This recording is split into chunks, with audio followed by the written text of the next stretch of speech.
నమస్కారం. వనవానికి స్వాగతం. ఈరోజు వార్తలలోని ముఖ్యాంశాలు. హరిదాసు కుటుంబానికి ఆర్థిక సహాయం అందజేసిన చింతపండు వెంకటరెడ్డి.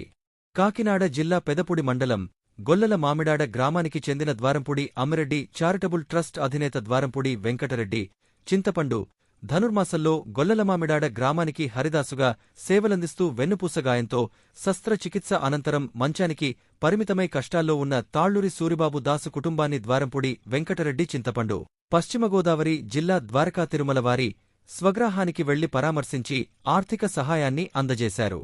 ఈ సందర్భంగా వెంకట్రెడ్డి మాట్లాడుతూ సూరిబాబుదాసు తన కీర్తనలతో ప్రతి ఒక్కరిలోనూ ఆధ్యాత్మిక భావాన్ని పెంపొందించే విధంగా ఊరి బాగుకోసం హరినామ స్మరణతో ప్రతి ఒక్కరిని దీవించడం జరుగుతూ ఉండేదని. అయితే అనుకోకుండా ఆయనకు కలిగిన అసౌకర్యానికి గ్రామస్తులంతా దిగ్భ్రాంతిని వ్యక్తం చేస్తూ ఆయన కుటుంబాన్ని ఆదుకోవాలనే సంకల్పంలో నేను కూడా భాగస్వామ్యం అవ్వడం ఆనందంగా ఉందని, ఆయన త్వరగా కోలుకుని గ్రామానికి ఎప్పటిలాగే సేవలందించాలని మనస్ఫూర్తిగా కోరుకుంటున్నానని తెలిపారు. ఆయన వెంట పప్పు చిన్నారెడ్డి, నల్లమిల్లి భూలోక రెడ్డి, ద్వారంపూడి యువరాజా రెడ్డి పాల్గొన్నారు.